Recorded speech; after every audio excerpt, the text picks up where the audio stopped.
and welcome to today's press conference. I'm very excited to be here. My name is Elaine Chukan Brown, and I will be helping to moderate today's session.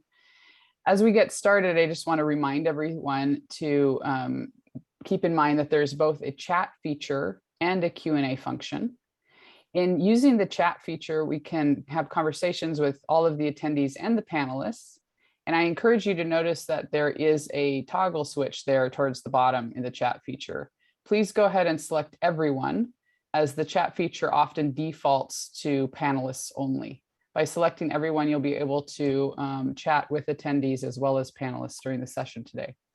As we get going, though, I want to invite you to direct any questions you have for the panel itself to the Q&A box, and we will be monitoring that and going ahead and addressing questions like that towards the end. But in order to get started today, I would like to invite Rick Tigner, the CEO of Jackson Family Wines, to welcome everyone. Well, very good, Elaine. Hey, like everybody, I'm very excited, and I appreciate everyone taking time today to go through our program. And really, on behalf of Jackson Family Wine, our leadership team and family members, I just want to say welcome and really thank you. Kind of a moment of gratitude. But really, before we get on to the discussion, I want to talk about our Rooted for Good Roadmap 2030. And the reason I'm so excited about it is really over the last, I'll say, year plus, we have hundreds of employees working on somewhere between 5 and 9 teams to really come together for this Rooted to Good initiative. So, and really before I kind of get to the discussion, I just want to talk about a few things. Now, obviously, everyone's concerned about the environment, at least I hope they are. And obviously there's a need for social change. And so I think we're kind of calling it here at Jackson Family Wines, it's the decade of action. And I think there's a lot of activities we're going to make happen to kind of ensure that that decade of action has a lot of success. There's all kinds of programs, Race to Zero, and Jackson Family Wines wants to be a part of that. So before the discussion, I just kind of want to outline a few of those kind of roadmap ambitions. And it really is our 10-year climate change plan. And I don't only want to use the word ambition because I think those ambitions are achievable. And sometimes when I think about goals, I always think about goals should be smacked, specific, measurable, attainable, and compatible. And I think as you hear us throughout the day, that's what you'll see. And so really the 4 key areas that we're going to talk about are really becoming climate positive by 2050. So you'll hear about our zero emission vehicles. I kind of call it trucks and tractors. We're moving in that direction. You're going to hear about us adopting regenerative farming activities, reducing tillage, composting, use of animals, things of that nature. Also, the third one is water management. Now, I always tell people 20 years ago, I thought water was free. I learned really quick, water ain't free. And it's one of our most valuable resources. So you got to have a water management program, not only in the vineyards, but also in the wineries. And really last but not least, and something I spend lots of time on, is really expanding our social responsibilities. So today, hopefully we'll talk about our DE&I task force, things that we've done. I'm big on mental health right now. I want to make sure all of our employees have access because during COVID and the pandemic, lots of folks had lots of issues, and mental health has been a topic I've been talking about really for the last 4 or 6 months. And really, as you don't know this, but I've been with Jackson Family Wines now for over 30 years. And I spend most of my time on the strategic initiatives. And we created those really 15 years ago, and it was people, people first, family first organization. It's the lands, the brands, and innovation. So as I look back, our vision, Jess's vision and Barbara's vision, and now the new generation is to be a multi-generational ownership. And so with that process, really, we make decisions for the long term. And so we're taking the future generations in mind as we make decisions. And so if you're thinking about being around 50 years from now, 100 years from now, that's kind of how we make decisions. As I really look back, maybe over the last 10 years, and I always think to myself, Jess would be proud. Jess would be super proud. But you know what he would say? We got to do more. We should be doing more. And I'm always of the opinion that we're always going to stand on the right side of those issues. And if you go back in time, really, JFW has really 4 decades of a DNA of sustainability. It's kind of been the cornerstone of this company since I got here 30 years ago. But today, as I look forward into the future, I really do think that JFW, Jackson Family Wines, we need to have a leading voice. We need to be in the conversation. I think the good thing about us is that we do have a global footprint. And I think if we can lead by example, right, and get other wineries to join in on this conversation and be more collaborative, this decade of action will get off to a good start. So our hope for today, or my hope for today, is actually to be as transparent as we can be, obviously. Hopefully give you an inside look into the Rooted for Good campaign. And I truly do, hopefully, we do inspire other wineries to join. The one comment I would say is this. I always think for me, Jackson Family Wines has had an amazing past, right? 4 decades of success. But the reason I work for Jackson Family Wines is because I truly believe this phrase is that our future will be greater than our past. It's because of all the great people that work for our company. It's all the great initiatives we have. So I'm looking forward to, seeing the next generation take over this operation and really bring other wineries to the table. So again, Elaine, thank you for introducing me. I look forward to the discussion, and I'll say it for one last time. This has to be the decade of action. So I'm looking forward to this discussion as well. Thank you. Thank you. I'd like to speak just for a couple minutes to kind of give some context to what we're going to do today, and also, to be honest, why I chose to join this program. As some of you know, I do a lot of speaking and writing about wine. I also have a background doing university level education and research. And so in wine, I really prioritize asking, how can I contribute? How can I make our understanding clearer? Those are really central primary goals for me in all of the work that I do. And so at the beginning of every year, I ask myself, what do I want to focus on in my work for this year? And at the beginning of this year, it was very clear that the 2 things that had to be central to anything I do, any projects I take, had to be climate action and social justice or social responsibility.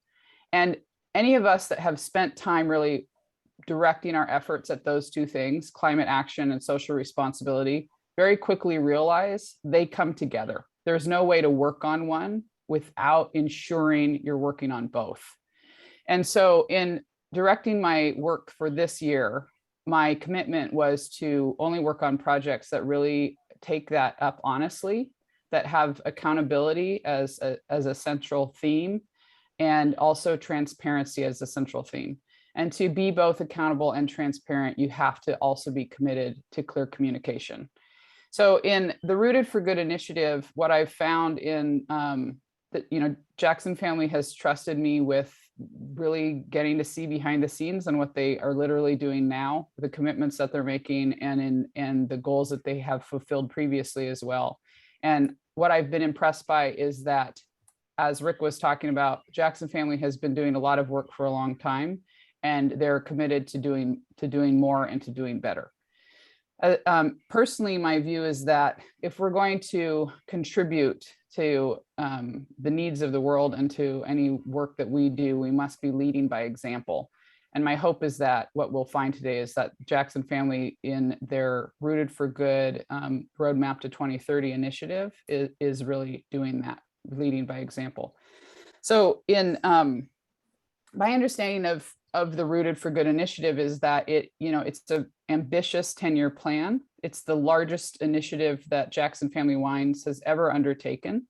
The intention essentially is to address the climate crisis, but to do that by, as Rick mentioned, putting people first and really making that commitment to social responsibility and to seeing how water, farming, and wine all become integral to that commitment.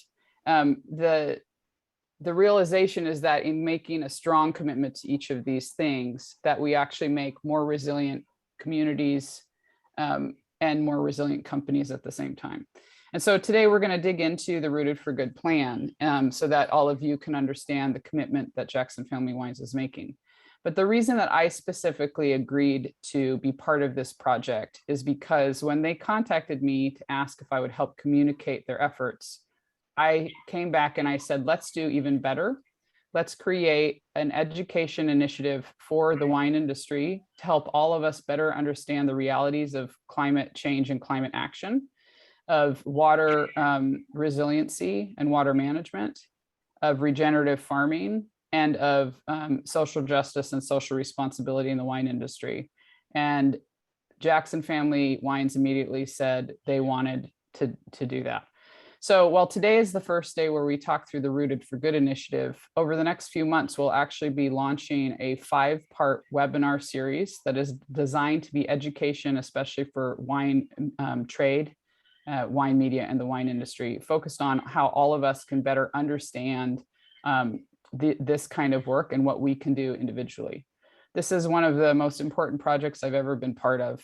We're actually bringing together representatives of the United Nations with climate scientists, soil and plant biologists, national researchers, international journalists, DEI experts, local research conservationists, and farmers from around the world. So I'm like very honored to be part of this and to have been trusted to help build this program. So today, though, what I'd like to do is to really speak with Katie Jackson, Senior Vice President of Corporate Social Responsibility for Jackson Family Wines, Julien Gevreau, Vice President of Sustainability for Jackson Family Wines, and Rick Tigner, CEO of Jackson Family Wines, to really understand what the Rooted for Good initiative is. So Katie, I'd love to start with you. Because the truth is that, you know, as Rick mentioned, Jackson Family Wines is a people first, a family first initiative. It's the commitment from its founding has been to be multi-generational and to have that really long-term vision. And in the conversations that you and I have had, you've really spoken to how your parents and the work that they started has really continued to inspire you. And so I was hoping you could let's just start there. Why is this Rooted for Good Roadmap to 2030 initiative so important to your family? I would say that the reason it's so important is that my family has always, ever since the founding of this business in 1982, my parents really wanted it to be a multi-generational business, and they recognized early on that having a successful business allowed us to do things the right way, but it also it necessitated land stewardship and social responsibility, because we wanted to make sure that we were doing things in a way that the land that we farmed and the land that surrounded that, those farms and also our communities where we live and do business will be made better and healthier. And so if we were able to do all of that, we would be able to be a multi-generational family business. So there was really from the beginning the strong understanding that having that long-term vision meant investing in the future and really thinking about what would make the world a healthier place for that long-term next generation and generation after that. Well, and Jackson Family has actually had a very strong sustainability focus for quite a long time. And my understanding is that the current initiative of Rooted for Good actually builds on the previous goals that were set in 2015. And so I was hoping you could tell us a little bit more about that previous work and how that's led to this new initiative that's happening now. So we've taken sustainability very seriously at Jackson Family Wines since the outset, and we started by thinking about how we could have a very light footprint when it came to water, because my dad recognized early on that droughts are cyclical in California, and that we needed to make sure that we were using water wisely. And so we moved to drip irrigation very early on in the early 90s, and we invested in reservoirs so we could make sure that we were using water, taking water when there were heavy rainfalls in the winter, and using it throughout the year, so that our impact on groundwater or streams would be less when there was more need of the water in the drier times of the year. Yeah, in 2008, we decided that we needed to have a very comprehensive sustainability program. So that was the year that we started thinking about what are all of our environmental impacts and how can we comprehensively address those. So we started to baseline our water use, our energy use, and our greenhouse gas emissions. And from that point, we started making some changes in our wineries and in our vineyards so that we could continue to make progress towards those footprints and make them better. But in 2015, we decided that we wanted to have hold ourselves a little bit more accountable, because we knew that if we were able to set goals for ourselves as an organization and share those with the public and with our environmental partners and agency partners and others, that we would be able to really hold ourselves accountable, and also help educate on our progress as we move forward. So we set goals in 2015 to reduce our water use and our greenhouse gas emissions, and our energy, move to renewable energy in a very significant way. And we were able to actually meet and surpass all of those three main goals, which was something that we were really proud of. But a lot changed since 2015, and I'd say that the largest change is that we're just seeing the impact of climate change in a much more serious way. So in 2017, obviously there was a very intense firestorm that occurred in Napa and Sonoma. It had a huge impact on our community. The wine business was actually pretty much unscathed, our business, but over 20 of our employees lost homes, and there were thousands of homes that were lost. So we realized climate change is actually happening now, and we need to take a more urgent, concerted effort to address it. So that was when we decided by 2030 we wanted to have really ambitious climate goals.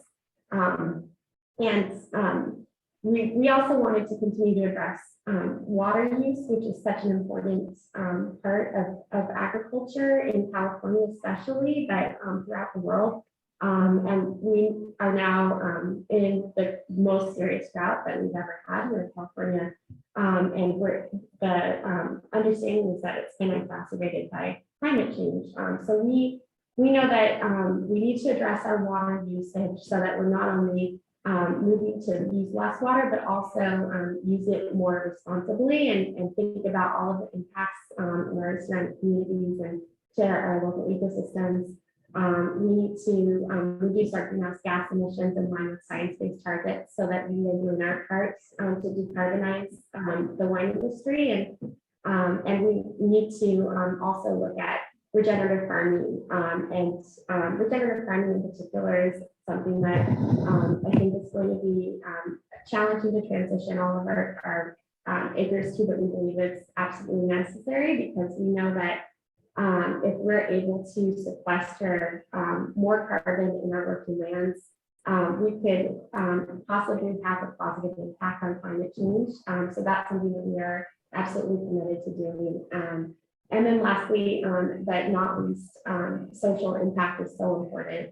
And Rick is going to talk a lot more about that today, but we really need to think about how we're making our company the best place to work it can be, how we're improving our local communities, and how we're contributing to diversity, equity, and inclusion as a business and in the industry. So all of those things are very important for us to focus on as well. Right, thank you. And you really have taken a personal, my understanding is that you really have personally committed to this aspect of the work, and in finding the role that you want to take in this family business, this sense of both, climate commitment, farming, water, and social responsibility, all inspired by that kind of sense of stewardship that your parents really founded with. This has been a personal commitment for you as well. Yeah, it's something that I personally care a lot about. Growing up, my mom and dad used to take us on a lot of camping trips and hikes, and we spent a lot of time outside. And I just grew up loving the natural world and our surroundings here in Northern California. And so for me, sustainability was something that I cared a lot about from a young age. So I feel really grateful that I'm able to focus on that at our business. And it was something that I didn't start off thinking that was where I wanted to devote my time and energy, but I started off in our communications department, and I ended up learning a little bit about an initiative that we were doing in partnership with one of the local resource agencies, National Marine Fisheries Service, and with the California Department of Fish and Wildlife, to try to improve the habitat on a creek that runs through one of our properties.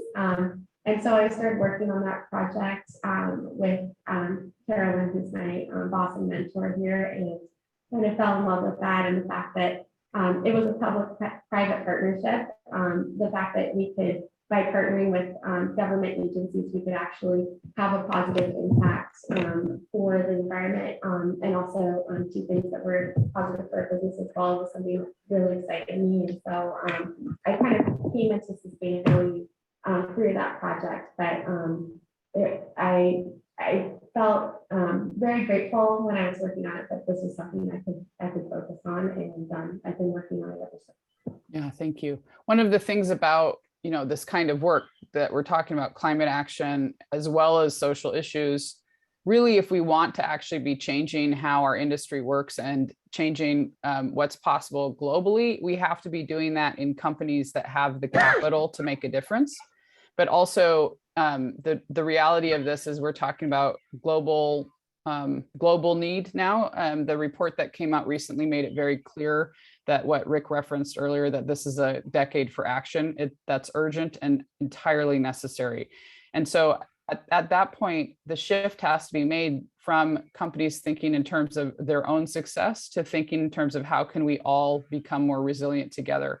And Julian, one of the things that has impressed me about the work that everyone at Jackson Family Wines is doing, and that this Rooted for Good initiative is centering, is that it's really about partnerships. Katie was talking about working with local resource agencies as well as national initiatives. But the truth is that a lot of this work has been formed through international partnerships as well. And I was hoping you could help us better understand that need for partnership across all levels, local, national, international, and some of the examples of how you've been doing that in your sustainability efforts. Great. Thank you, Elaine. Looks like my lights just went off. I'm not moving yet. Just keep talking, Julian. Oh, there we go. Okay. Perfect timing. Yeah, you know, I'm a huge believer in the concept that none of us is as smart as all of us. And I think one of the key facts right now is that we have to be moving collectively, and we have to accelerate our efforts.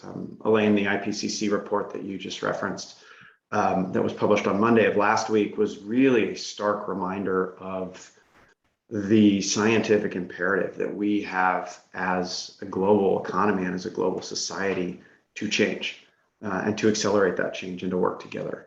When I joined Jackson Family Wines 8 years ago, I was fortunate enough to join a team here that had a non-compliance based sustainability program. So we were looking at, you know, how you leverage the principles of sustainability to, you know, become in a way leaner, greener, meaner, more efficient, as it were. Could I pause you just for a second? I just want to clarify for everyone, when you say a non-compliant sustainability initiative, my understanding of what that means is that you're saying that Jackson Family Wines had a sustainability initiative that was about figuring out how can we be better than what's required, right? Correct. Yep. It's really looking, you know, the focus on looking to the future, right, and leveraging these principles of sustainability. We've talked a lot about sustainability in the context of what's known as the triple bottom line, people, planet, and profit, and really leveraging those principles to create a better business that at its core becomes more efficient and ultimately more profitable. I come from a school of thought that sustainability is a huge driver of business success.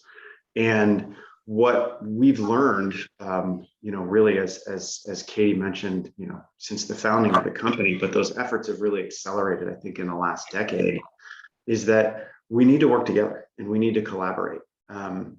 In 2019, we really, you know, as Katie mentioned, as we were kind of starting to think through achieving our goals and what that looked like, for our 2015 efforts, and then moving into where we wanted to go.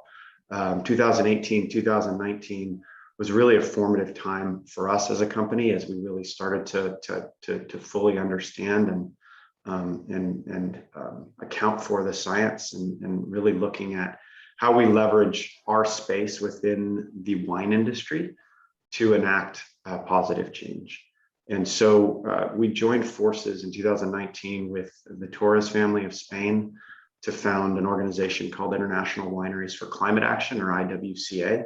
And that organization is essentially built around those principles of following the science and really kind of understanding the need, the scientific imperative to decarbonize, and creating a pathway and a model by which to do that other wineries, other wine companies, and our associated supply chain partners can emulate.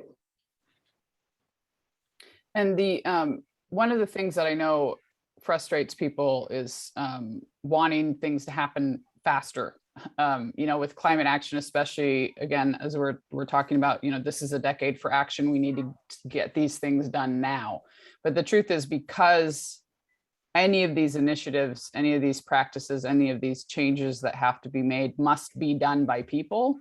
That means we have to be changing our habits. We have to be motivating ourselves to care enough to change our habits, and also change literally what resources we use and how we use them. It's actually, it's a process.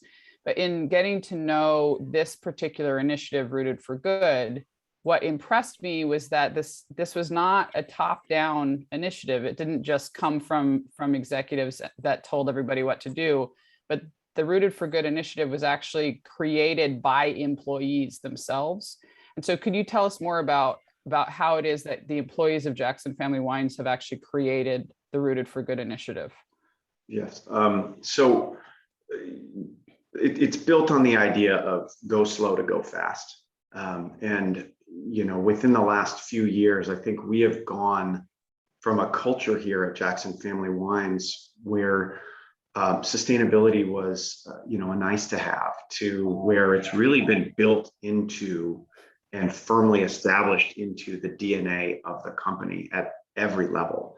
And, in particular, the last 2 years, as we've been conceiving and developing and building this Rooted for Good platform, it's really built around, and from the input of people, based on, the whole series of co-created goals, targets, and initiatives that have ultimately involved people across the entire organization. So Rick alluded to it earlier in his opening remarks. It's literally, hundreds of people working across the organization to first understand our primary issues of what we call materiality. So where are our biggest issues as an organization? What are the things that we need to address? And the 4 pillars of the Rooted for Good plan are based on those issues of materiality. We define those issues of materiality not by ourselves, but actually with a whole host of internal and external stakeholders. So when we started Rooted for Good, and we started doing outreach back in 2018, our first step was to query our external stakeholders. We brought a whole host of folks into the room together: environmental activists, nonprofit leaders, community organizers, resource agencies, elected officials, and really sat down in front of everybody and had an open and honest conversation about where the issues were and what needed to change. And we did that because we wanted to make sure that our program was in line, and the resources that we were going to allocate towards making real meaningful change were in line with the issues that the community at large feels needed to be addressed. And from there, I think what we've built is something that is infinitely repeatable. It's infinitely something that other organizations can emulate. It's not rocket science. It's listening, and it's engaging, and it's empowering our people to co-create the goals, co-create the initiatives, co-create the efforts, and establishing an organizational structure that really supports this work and empowers people to do the right thing. the truth is, the reason I was willing to be part of this communication effort is because it's it is also about sharing resources, right? So Jackson Family Wines has the means to put that extra work into listening, to problem solving, to building these programs. But what's unique about this is that you're also sharing that insight and that knowledge to try to make it available to more people so that it's easier for more people to find ways that they can contribute to these efforts in climate action and this decade for action, as we've mentioned. And I really appreciate that, and that it's crucially important that we share those resources in that way. And I take it that making this announcement and laying out these goals so plainly is part of that accountability part, to like give back to those stakeholders, as you mentioned, and their willingness to share what's needed. This is a way of showing we were listening. This is how we're responding. Mm-hmm. Yeah, I mean, it's a responsibility, I think, that we all here at Jackson Family Wines feel. And you know, our ability to share our journey and to share our progress and to share our successes, but also our failures, and you know, the areas where we know we need to improve, and what we're doing it's really in the spirit of, you know, I think Rick alluded to radical transparency. And that's what sustainability is. I mean, it is pre-competitive at its nature. And it's something where, I mean, we're all on this planet together, and we all need to be working together. And so we are leveraging our resources as a family-owned wine company to really try to advance progress for the entire industry, and really for agriculture as a whole, in a meaningful, metrics-based way that is, it's replicable and it's scalable. Hey, can I jump in on this for just one comment? Yeah, for sure. Is the thing I think what he was talking about is what we have available to us is to have what I call proof of concept. And so we have the wherewithal to do that. So if we're talking about using zero emissions or electric tractors, and somebody doesn't really understand electric tractors, we can get the electric tractors, you know, into our fleet, test them out, make sure they work, and have proof of concept. It's the same thing with things like composting and reducing tillage and things of that nature. If we can actually go out there and prove that it brings benefit, proof of concept, well, then others can follow. So I think that's where we feel like we got to take some responsibility. You know, we have somewhat of a global footprint to just get that out there so that, you know, smaller growers or larger growers can see what we're doing and then just replicate it. And so I think Jackson Family Wines has the ability to what I call proof of concept. So. Right. Well, and Rick, I'd like to actually turn to you too, you know, because as we now like spend some time talking about what each of the pillars mean and what's literally being done, you know, so again, to repeat the 4 pillars that are part of Rooted for Good, we have, you know, greenhouse gas emissions reductions, or carbon action, you could call it, you know, really reducing water use, but really thinking in terms of water systems and overall water management, land conservation, and the connection to regenerative farming in across the board, and then also social responsibility. And part of what I wanted to really focus on hearing more about from you, Rick, you mentioned in your opening remarks that, you know, the importance of mental health and making sure that's available to all employees is really important to you. And you know, when you and I have spoken previously, you've talked about how you and Jackson Family Wines in general is making well-being a central feature of like health programs for employees, and well-being and mental health as a like central focus of the company as a whole. And it's been, you know, really clear with the pandemic and events of the last few years how crucially important shifting our thinking to centralizing well-being really is. But I have to admit, it's unusual for a company of any size to prioritize that and to make it such a central feature of the not only the conversation, but also their actual policies. And so could you take a little bit more time, you know, of why is well-being and making sure everyone has access to mental health support so crucial to the social responsibility pillar for Jackson Family? Yeah, I'll answer that in a couple different ways. One thing, I believe in integrity. You know, what is integrity? Integrity is doing the right thing when no one's watching. And so that's what I'm all about, and that's one of our values. But I just went out and did like 10 or 15 town hall meetings, right? So what I'm talking about is, look, in the last 18 months, our employees have been stressed out. whether it's the COVID or the fires. And I'm always like, at first I tell people, maybe you didn't have COVID or didn't know anybody with COVID or didn't know anybody who passed away. But over time, you either had COVID, someone in your family had COVID, and now you know somebody who passed away. So it causes a lot of stress. And if you're watching the news, they would tell you, half of all of American high school kids have some level of depression and anxiety.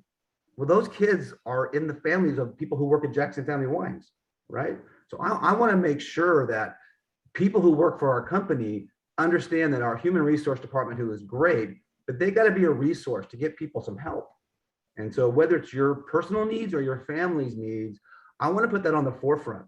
And after I've done some town hall meetings, I had some employees actually come up to me and thank me because they might have been veterans in a war and had PTSD, and this just brought it back, but they didn't know how to get help.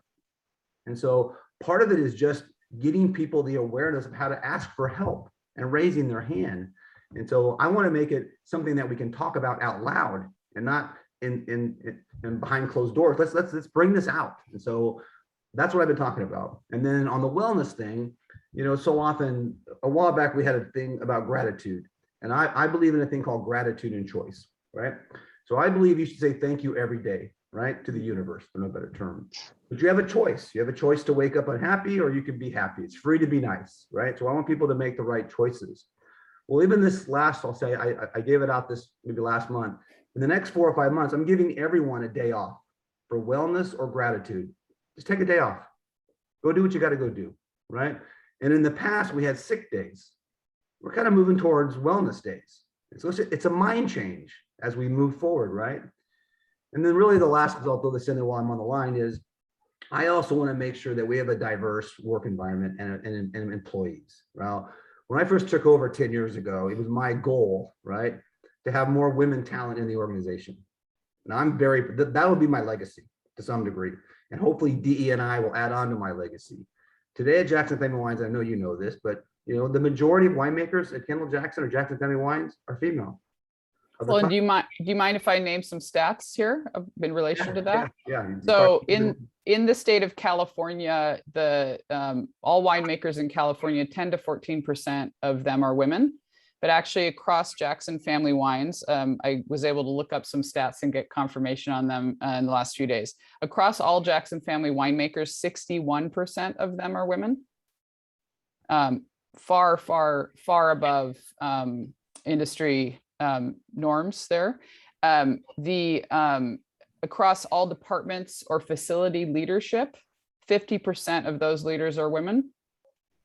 In director level or above across Jackson Family Wines, 60% of those people at directorship or above are women. Senior management across the companies, 53% are women. And now, Rick, you've been with Jackson Family for more than 30 years, CEO for 10 years. And in sales, in 2012, 36% of people in sales position were women. And today, in 2021, 54% are. And so you have made, in your tenure as CEO, you really prioritized mentorship, expanding mentorship programs, expanding channels for advancement, and really, like as you said, really focusing on shifting the culture so that this kind of success that we just outlined could really grow. And so, you've talked with me about how diversity, and you were just starting to say diversity is integral to the success of the company as well as the health of the culture. So could you tell us a little bit more about that? Yeah, for me, it's not a check the box thing. It's part of who we are, and so I think, having a diverse workforce and team helps us understand our consumer as well. It's a very diverse consumer base that we're talking to. So, and I'm a big believer in what I call look, listen, and learn, right? So not only do I want to, talk to our employees, I want to hear back from our employees. What are the things that they want? Even only because you said mentorship. Years ago during the company surveys, it said we wanted mentorship. I was like, what exactly do they want?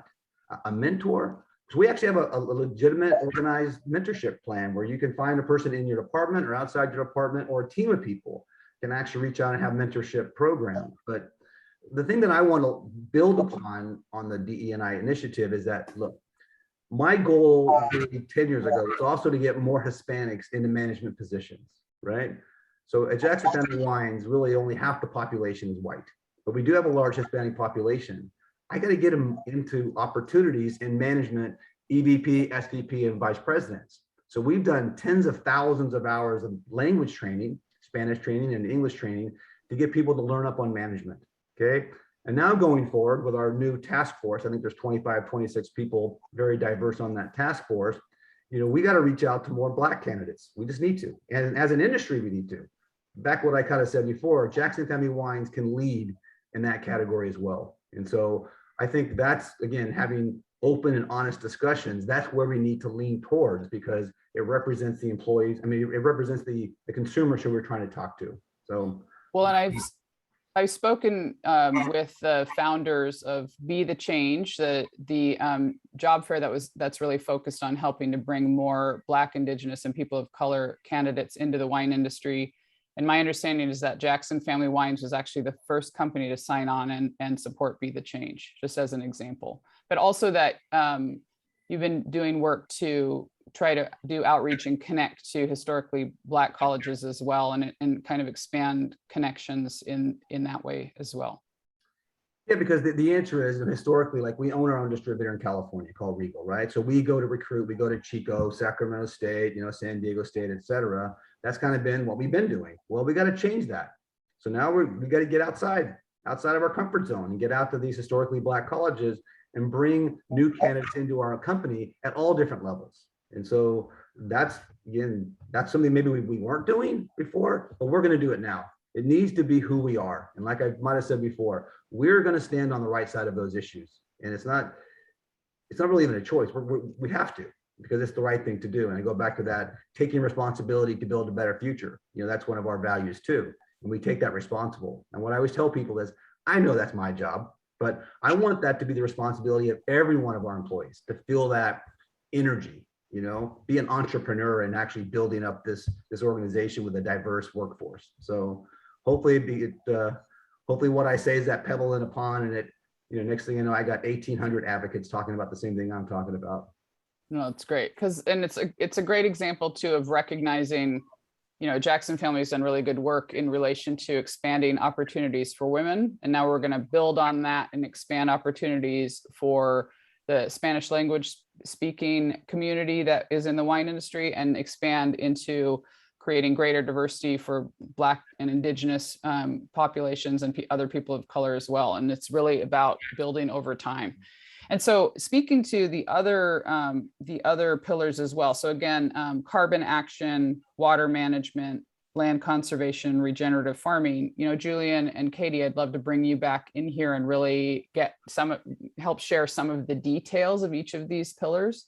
You know, and Julian, if we could start with you, carbon action and climate action is something that you're very passionate about. And you know, I'm going to be honest and say that the report that came out recently is stark, as you said, and disconcerting.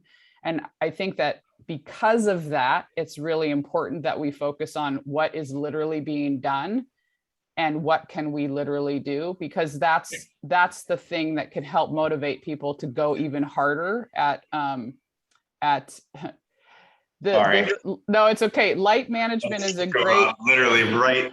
Sorry. It's a great example of energy conservation. Actually. Yeah, I mean, so let's think of it that way. I implemented this, so go ahead, go figure. Well, but part of what I'm saying is I think it's easy to get caught in the heaviness of current things, and because of that, what I try to do is shift to what's literally being done and what can we do even more of. And so I'd love to ask you to talk to us more about what is Jackson Family literally doing in relation to the, you know, carbon action and that particular pillar of this Rooted for Good initiative. Sure. So to be clear, our goal by 2050 is to become what we're calling climate positive. So essentially to go beyond net zero and actually sequester more CO2 on an annual basis than we emit by 2050, and to cut our carbon footprint in half by 2030 across scopes 1 through 3. So those are our direct and our indirect emissions. It's really our entire organizational footprint. And we're aiming to, Could I Sorry. clarify what those things mean? I just want to make sure everybody's keeping up. So to say a direct emission is a carbon emission that you as a company produce yourselves. An indirect emission would be an emission that you're kind of connected to, but not producing yourself. So transportation, Exactly. shipping of wine would be an example of an indirect emission. Exactly. It's the demand that we create for goods and services essentially that have emissions associated with them. So transportation is a great one. It's a huge one for any beverage company.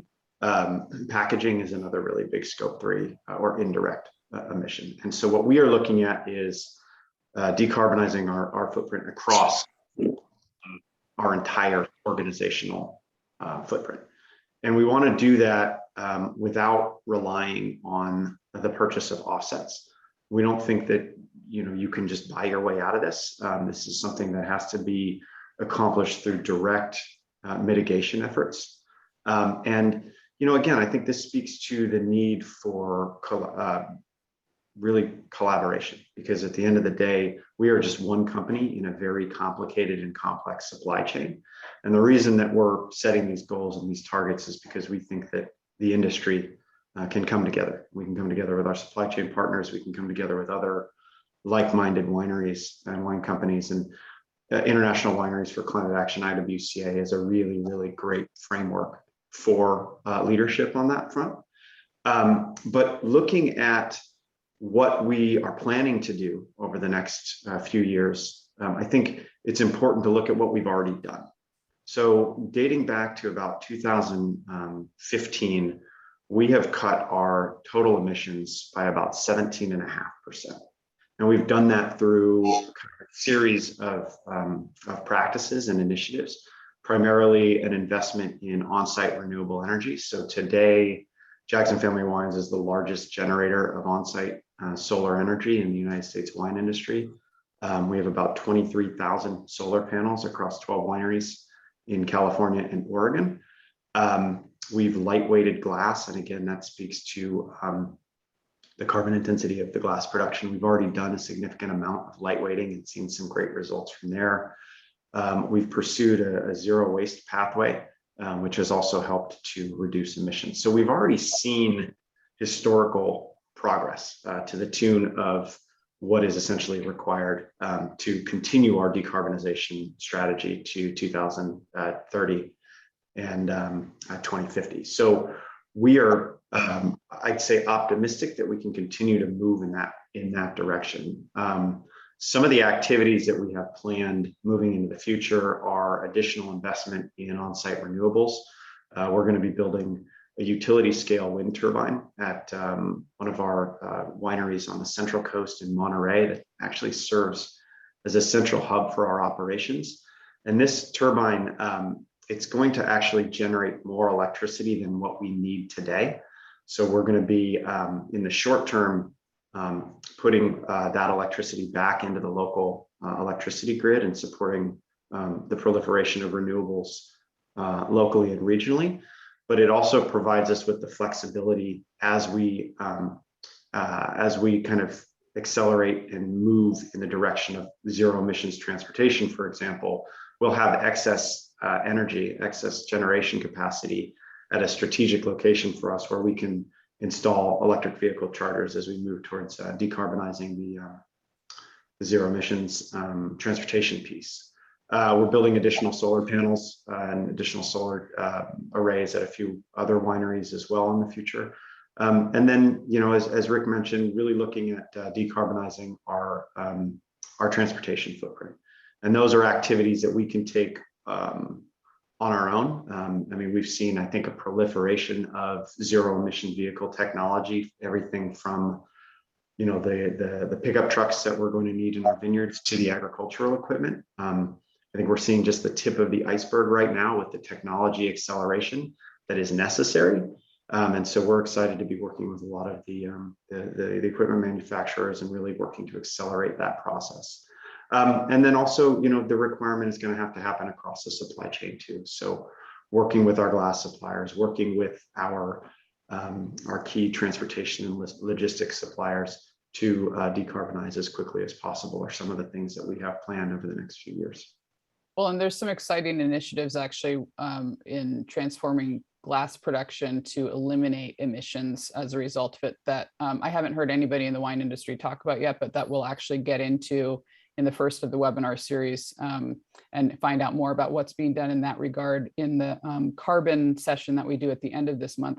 But one of the other things, Julian, that I think is worth mentioning, my understanding too, is that Jackson Family is actually working to make it easier for employees to make the switch to their own zero emissions vehicles as well. Is that right? Correct. Yeah. So we've been offering free electric vehicle charging at our offices and our wineries since 2016, and really working again to accelerate that.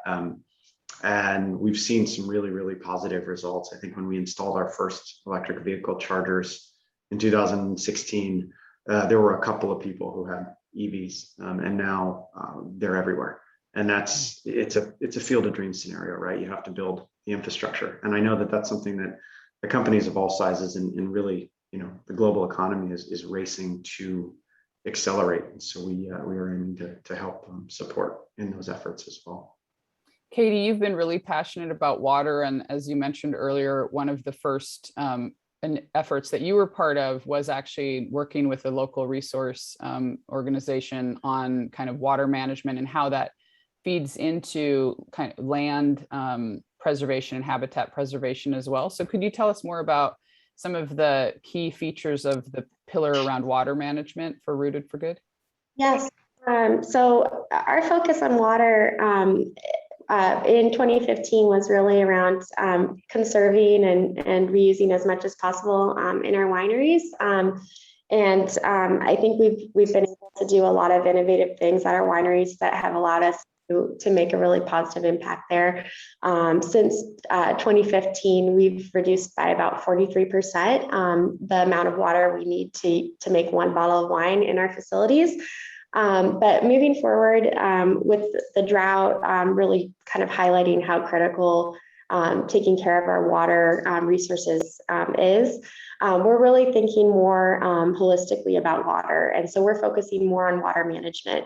So our plan for our water pillar is to have 3 key areas. We want to continue to save and reuse water. And then we also want to think about how we can protect wild habitats and watersheds surrounding our vineyards.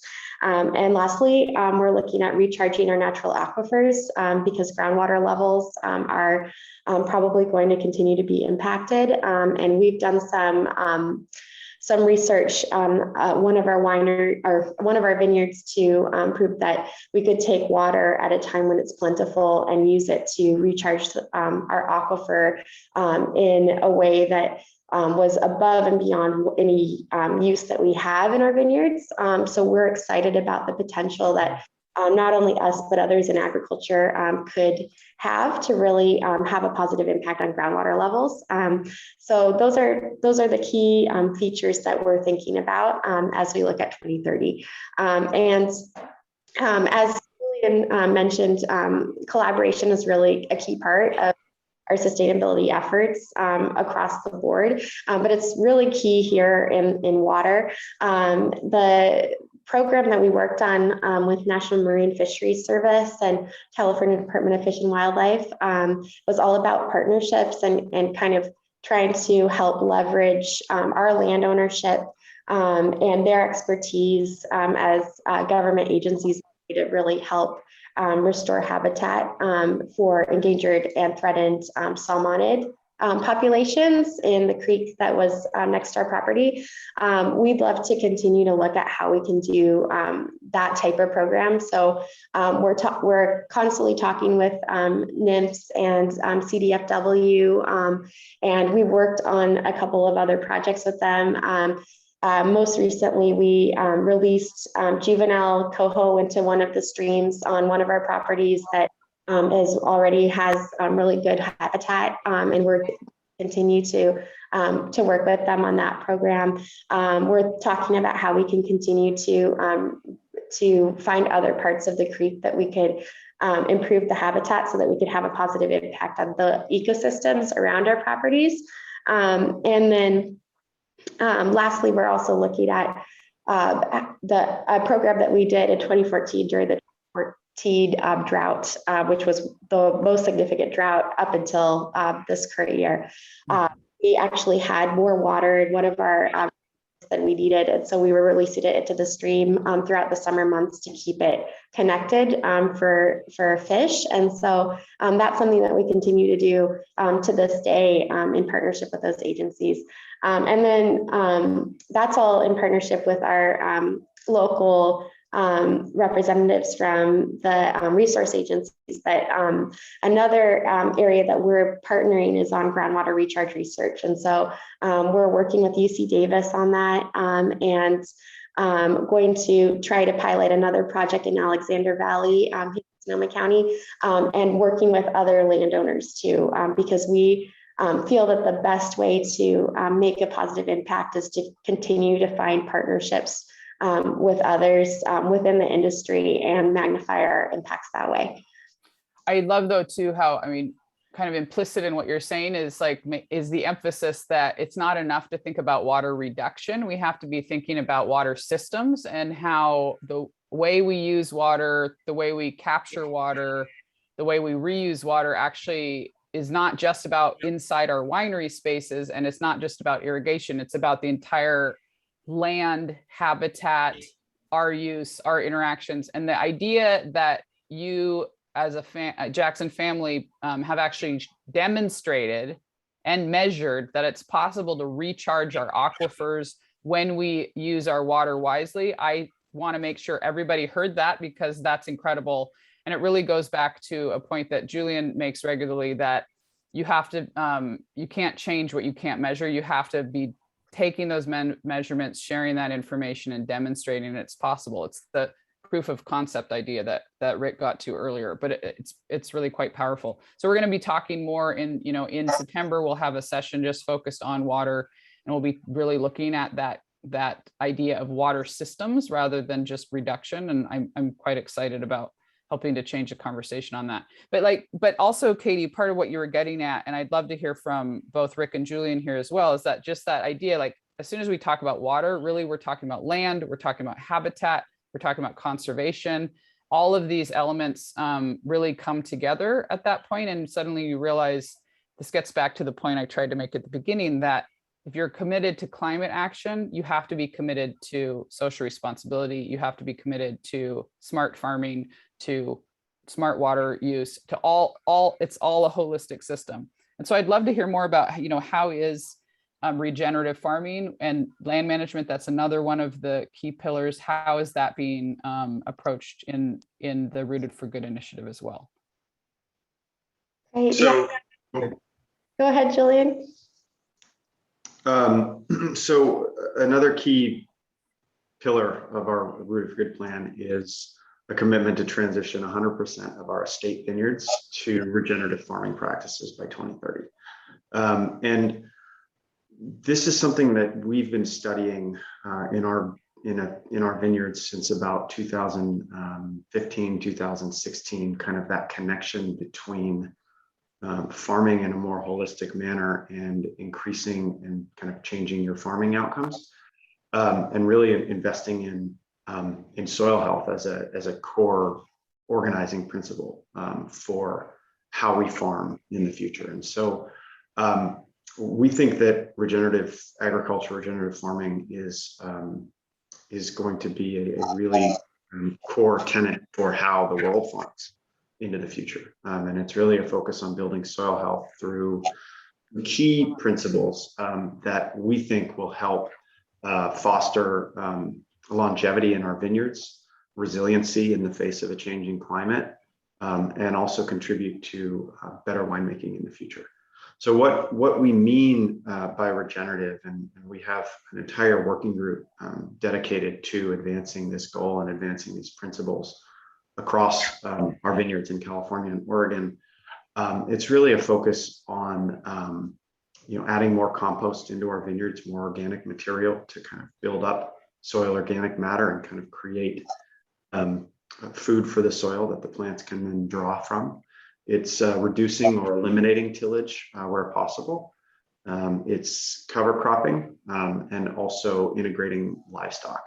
And so a combination of all of these practices is really where we're headed over the next few years. And it's not a one-size-fits-all approach. I think that's what's really kind of interesting and unique about farming, just in general. We have different vineyards in different regions that are adapting to different climatic conditions. And so we're essentially, building on these principles, building on this framework, and working with our vineyard managers across the company, across the regions that we farm, to help them adopt and scale these practices.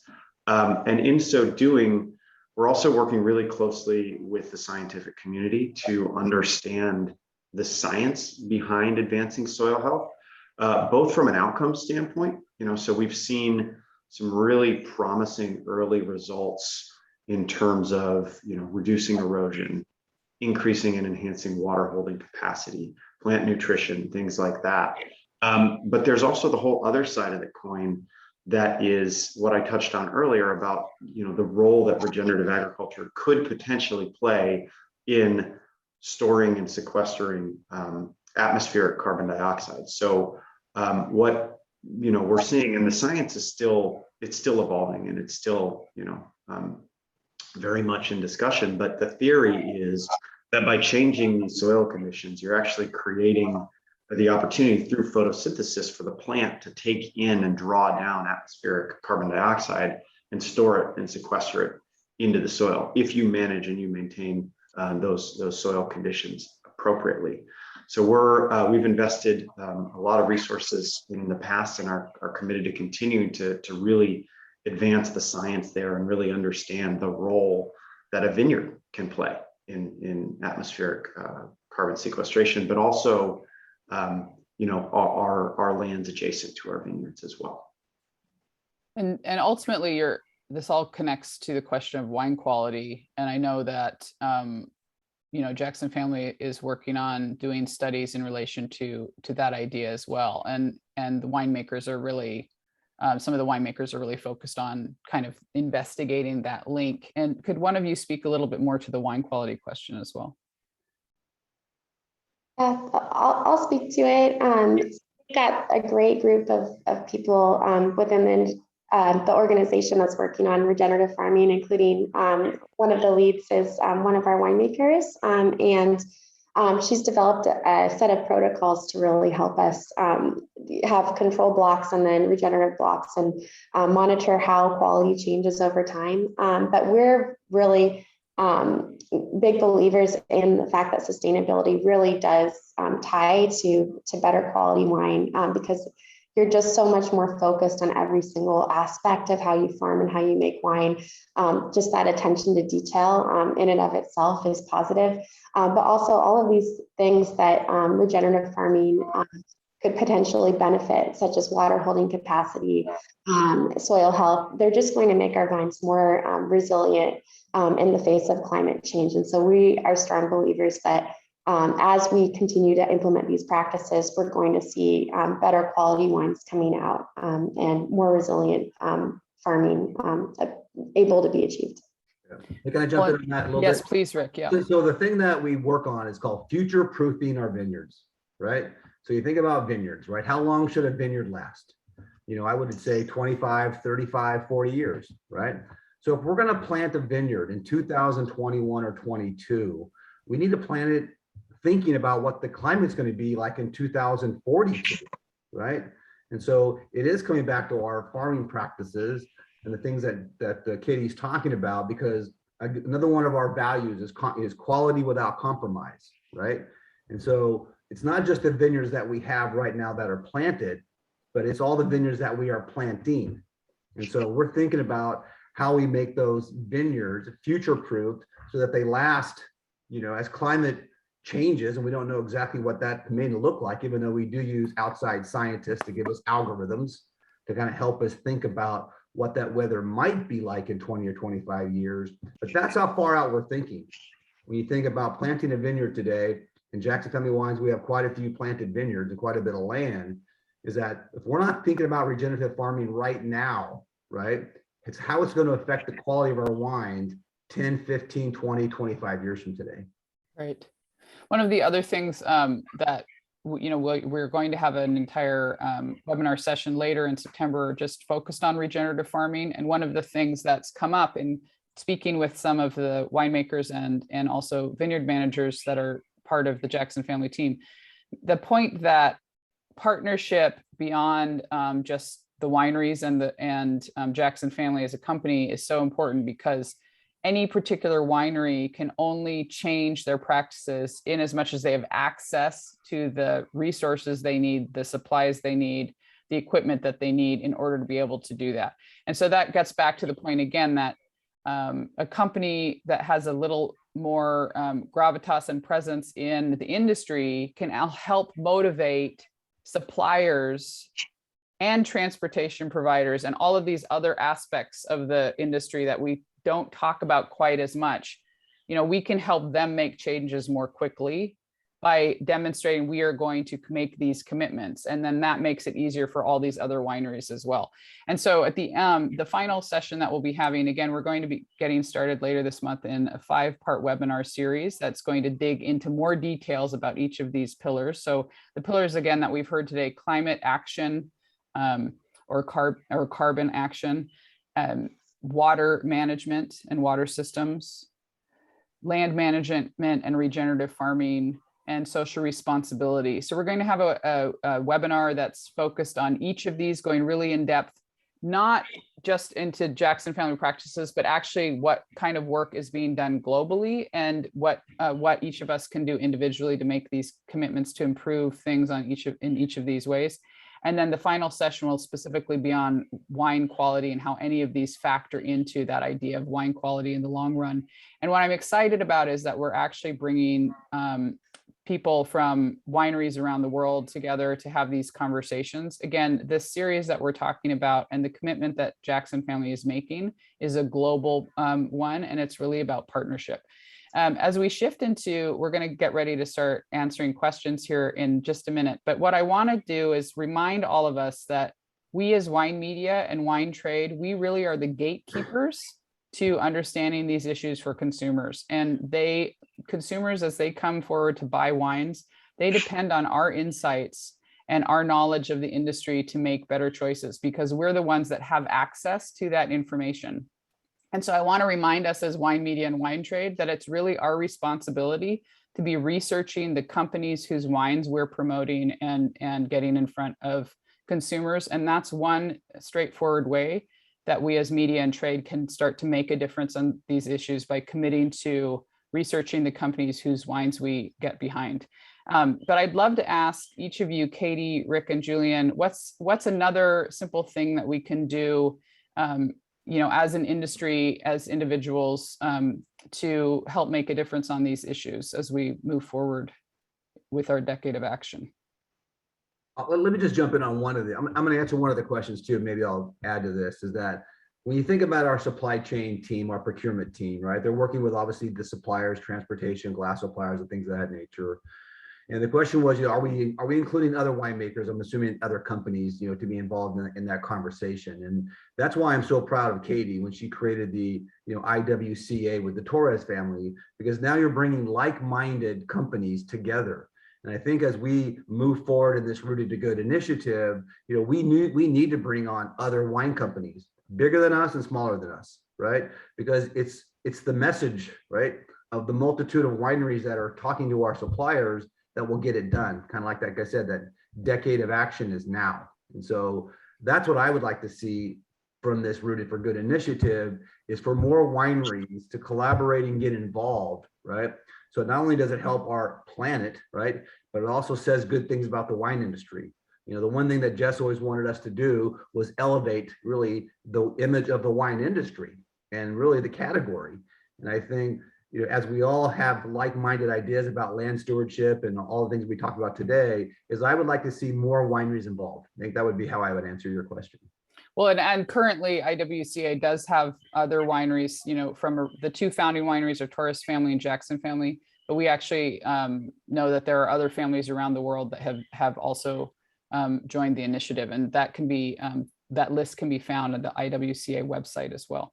Julie and Katie, are there other commitments that you'd like to highlight that people can make? I'll go first. I'd say one of the things is please do support wineries that are doing the right thing, and when you have conversations, ask them about their sustainability practices or their commitments around this. And there are a lot of smaller wineries that are doing these, that are taking responsibility. We have in International Wineries for Climate Action 10 members, and it's just great if they can be supported and rewarded for the care that they're putting into the environment. And then I would say that there are things that every person can do in their individual lives, whether it's just becoming more educated about climate change and having conversations about it, talking to your elected officials about the importance of taking action and putting in place smart policies. Think about your individual carbon footprint and how you can make small changes in your life to improve that. And I think just being as educated and vocal about these issues as possible is something that's really important. Yeah, thank you. Julian? Yeah, I mean, I'd echo a lot of what Katie said.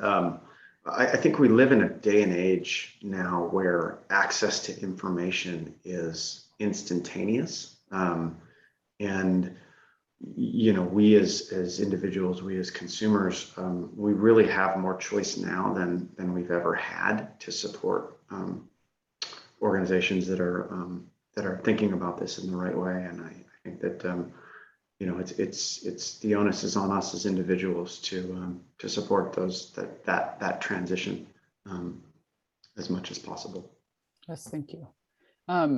So as I said, we'll be starting to do a series of digging into each of these pillars, but really focusing on what literally is being done globally on these initiatives and these 4 commitments, and also in each of them, we'll also look at what each of us can do as individuals as well. I'm quite excited about the level and quality of speakers that we've been able to bring together. Again, we have representatives from the United Nations, people working on transforming glass production to make zero emissions glass production possible, local researchers, international scientists, climate scientists, soil and plant biologists, international journalists, DEI experts, and other farmers are all coming together to help expand the knowledge that the industry has and understanding the industry has, so that we can all be making better choices and communicating to consumers more clearly as well, so that they can make choices with their spending dollars. So as we wrap things up, I'd like to invite Sean Carroll to join us and help address some of the questions that have come up. Some questions were being put into the chat. I'd like to ask everyone again, if you could add them to the Q&A box. It makes it a little bit easier to make sure that we've addressed them too. Thanks, Elaine, and thanks to the panelists here. This has been a really good discussion. So far, we've got 3 questions in the Q&A. So if there's anyone else who wants to ask a question, go ahead and put it in now. And I'll just start at the top. Nick Breeze is asking a question, and Julian, I'm going to pose this one to you, and then, you know, Katie, if you want to chime in as well, you can. But Nick is asking, the last 3 to 4 decades have been all about climate warnings. This decade is much more about consequences, as we see impacts on a biblical scale across the globe. How much of the planning now is based on the adaptation and resiliency against those extremes? Nick, I think that's a really great question. And yeah, I mean, we're seeing an acceleration, and, you know, climate change is it's a positive feedback loop in the most negative of senses, right? And so to a certain degree, and the IPCC report last week really reinforced this, there is, you know, global warming is baked in, and we are going to have to adapt to a warmer world. That's a fact. What we still have control over is how warm it gets and how quickly that happens. And so, you know, we talk about, you know, our strategy really being an all hands on deck and an all options approach to both adaptation and mitigation. But I think we need to be very clear-eyed as to the need to decarbonize as quickly as possible, because that is what that's what continues to create that self and positive feedback loop. Yeah, and I wouldn't add anything to that. I think mitigation is the most important thing for us to be addressing right now so that we can stay at that 1.5 degrees Celsius threshold. And I think the latest IPCC report is just reiterating that we have less time to do that potentially than we even thought. So the focus needs to be on that primarily, I feel, but then obviously we all are going to be dealing with the consequences of this for the next decades, several decades at least. So adaptation is critical. So the second and third question are coming in from Christian Yonkers, and Rick already addressed one of them, but I still wanted to have Julian and Katie jump in if they have any additional responses to it. And the first question is, how are you working with other winemakers to establish demand for sustainability in supply chains? Is there critical mass of demand necessary for supply chains to make the shift? Or are they responding based on Jackson Family Wine's engagement alone?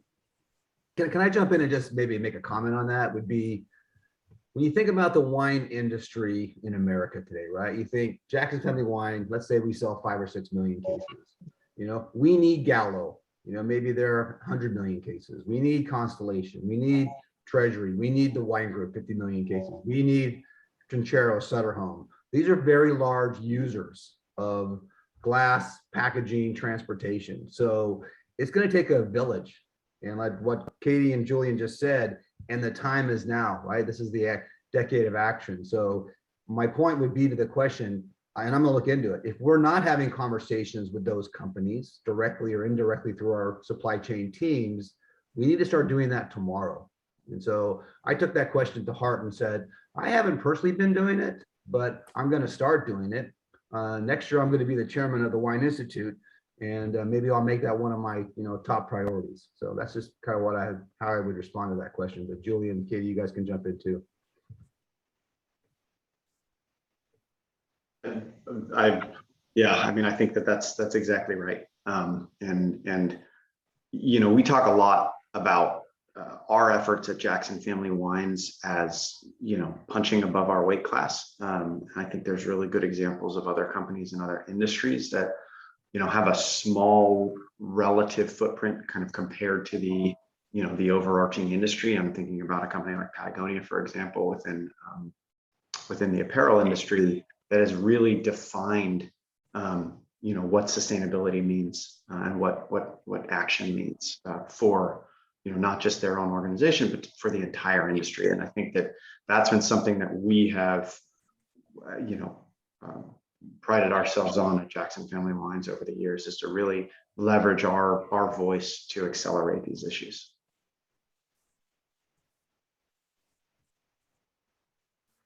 Great. And then I think, so there's one second question from Christian as well, and is, how is winemaking in California litmus test for climate health?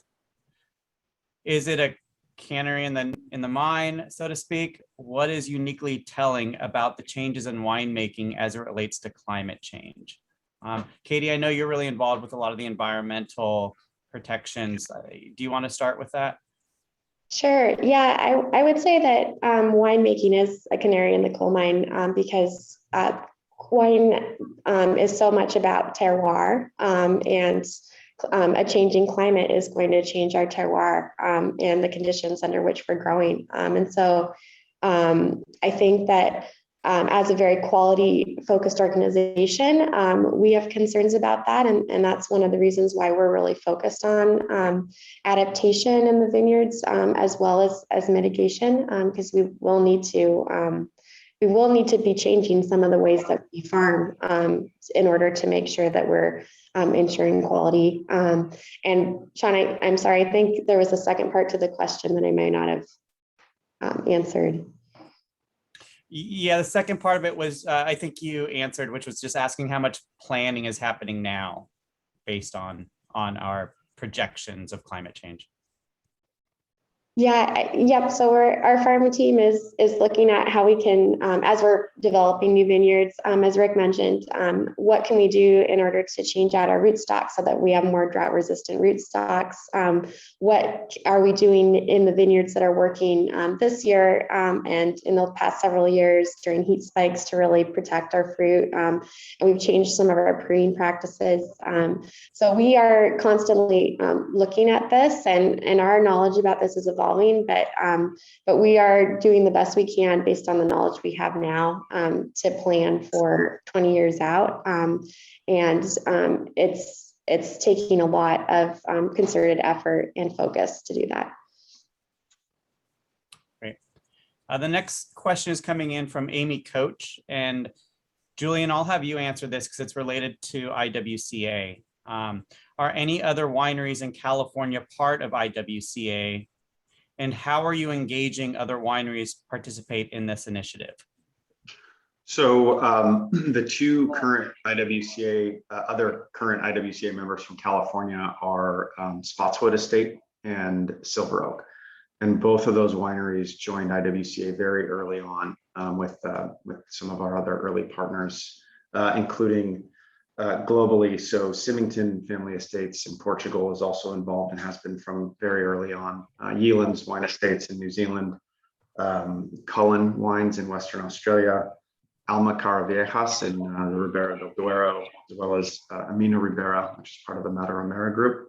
And then in Chile, there's the VSPT wine group. So we're collectively representing 4 continents, 6 countries, and we also have an additional 6 IWCA applicants who have recently signed on, and those wineries will be announced in September. So we're looking to kind of continue to grow. There's a fair amount of California-based wineries that have recently signed on, and yeah, I mean, I think we see IWCA as Rick mentioned as a way to galvanize the industry's response and to really come together with a very, very, very laser focus on, mitigation, decarbonization, and adaptation strategies for the industry. Great. There's 2 more final questions. The first one is coming in from Jeff Quackenbush. And Rick, I'm going to have you answer this one.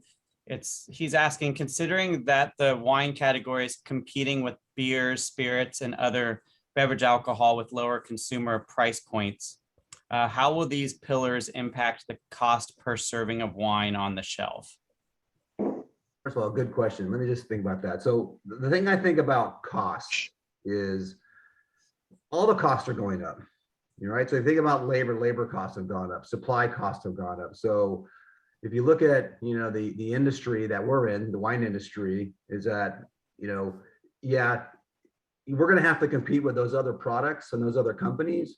But those other companies, if they're going to do the right thing for the climate and for the planet Earth, they're going to also have to do the things that we're doing, reduce their carbon footprint, social responsibility, doing things inside their production facilities. So I feel pretty good that as we move towards, the decade of action, those other companies have social responsibilities too. But here's what I think about just in pricing in general for us. We've now been doing this for, quite a few years, and obviously it's cost us a lot of money to do the solar panels and to do all the things that we've been doing. But because we're a family-owned company and we kind of have this like long-term generational thinking, is that we're not caught up with our quarterly profits or annual profits, right? We're thinking about how do we make profit over the long term, 10, 20, 30, 40, 50, 100 years. And so that's what the Jackson family is committed to, is to do the right thing so that they're around 50 years from now. So we're not caught up like a lot of these other public companies that are focused on their quarterly earnings. But so hopefully that answers your question. At this time, really Jackson Family Wines, other than, maybe most recently, we haven't taken any price increases, but because of the high cost of labor and supplies, it's inevitable that the wine space will have, higher prices going forward. But like I just said a minute ago, the wine space primarily is really dominated by the top 5 or 6 wine suppliers. They probably do 85% of the overall volume. So it'll be interesting to see the move that they make. Is probably how I would answer that question. Great. And then just one reminder, there's one more question up, but if there's any last minute questions that anyone has, feel free to throw them into the Q&A now. And if not, then we'll conclude. Rick, this question I'm also going to pose to you as well. And this is coming from Bill Swindell. Can you talk about wildfires and the potential effect of smoke taint this year with the fires out in Sierra right now? And how can we combat this? Well, the fires out there, first of all, no fires are good at all. And like Katie said, and I said this a million times, in 2017, when that fire came, nobody was ready. It devastated our community, and like maybe even Katie said, the wine industry got nicked in 2017. But then you fast forward 18, 19, 20, right? I mean, we as a family and as a company, we got hit pretty hard, and our friends and colleagues and communities got hit pretty hard. I'm not sure exactly what the smoke's doing right now from this current fire, but let's focus on maybe last year's fires, right? I mean, that smoke sat over, Sonoma County for quite a long time. Jackson Family Wines is committed to never send out a product that isn't the best of quality. And so it was a big financial decision last year not to bring in our own fruit. And but we did in some areas, and we did a lot of testing. So the thing that we're working on is innovation, right? Problems create ideas and innovation. So what we're actually working on now with some other companies outside of the US is how do we create some methodology or some tools to actually eliminate smoke taint once it comes into the winery. And there might be some ways to do that, these smoke beads and things of that nature. So I'm hoping that, we as an industry learn how to deal with smoke, period, right? Hopefully we learn how to mitigate the fire situation. The one thing I'm very proud of, back to our company, is in 2017, like I said, nobody was ready. And by 2018, even we thought we might be more ready. We still weren't ready enough. But I think today we have over 25 or 30 internal volunteers who work on a fire squad to actually mitigate the fuel that we already have to get it out of the way before the fire season. We have an outside fire company that works with us. They stay here for periods of time to look after our properties and take care of things. So we're ahead of the curve when it comes to fire a little bit. But when a wildfire comes, it's chaos, you guys. You just got to try to manage the chaos the best you can. But great question, Bill. Okay, you guys always ask good questions. As of right now, I don't think the Sierra fire, as I sit here today, has caused any smoke issues that I've heard of. Even though you want to think like last Friday, because we all live here, right? You went outside last Friday. What did you smell? You smelled that smoke. But then it kind of dissipated over the next 24, 48 hours. But we watched that smoke, that smoke ring, whatever you want to call it, very closely in the vineyard. So hopefully that answered your question. But as of right now, I haven't heard of any smoke issues with the current fire. I could add one detail about just smoke research. So, I mean, the one thing about the last several years in California is that the global knowledge of smoke impact on wine has exponentially increased. Thankfully, a lot of wineries across California have been able to and willing to combine their efforts with researchers in order to facilitate that increased knowledge. As Rick mentioned, there are choices to not bring in fruit, but sometimes it's helpful to bring in some so you can study what can be done. And Jackson Family and quite a few other wineries have thankfully been willing to do that to help advance knowledge. One thing that we've learned is that smoke impact seems to really be concentrated just in the first 24 or 48 hours of smoke production. So in other words, lingering smoke is actually is very much less likely to create smoke impact in fruit. So fresh new smoke from close proximity to this fire source is more likely to create smoke impact, and smoke that is weeks old and lingering actually does not seem to create smoke character in wine. So a distant fire is less likely to actually affect wine quality, is the quicker way to put that. So just as a side note. That was all the questions that we had in the Q&A for now. And I would just say for all the media still with us, we will be sending out the press release and the press kit. So you'll see that directly from me here when we conclude. And if any of you would like to set up some one-on-one appointments with any of these panelists, feel free to let me know and we'll arrange that for you. Could you also, Sean, give people information about how to sign up for the webinar series that we're starting as well? Yes, we'll put that in the chat. Great. I think everyone will receive information about the webinar series and how to sign up for that in email follow-ups as well. Yes, and that'll be part of the press kit material that they will receive. Sorry, I should have clarified that. Great. Great. Well, thank you so much to Katie, Rick, and Julian for providing so much great insight into everything that is being done at Jackson Family Wines, but also to global efforts that are being made. Thank you to Sean for helping facilitate discussion here at the end, and for everybody at the Jackson Family team for helping make this happen. Thank you for everybody that's been able to join us today. I hope that you learned more about the Rooted for Good initiative, but also about what we all can be doing and what is being done in the wine industry. It is a decade for action. It's a decade of action, and all of us need to be part of that commitment. And so I'm looking forward to being present with all of you over the next couple months as we all learn more about what's being done and what can be done. I really thank Jackson Family Wines for trusting me to help communicate these efforts and help make them more understandable for everyone. That's really key to all of us making a positive impact. So thank you, Jackson Family, for the commitments that you're making, for the Rooted for Good initiative, and for being transparent in making those commitments for the community as well. Thank you. Elaine. Great, thanks. Yeah, thank you for your commitment to this as well. It's been really grateful to have you as a partner. Thank you. Thank you. Yeah, thank you.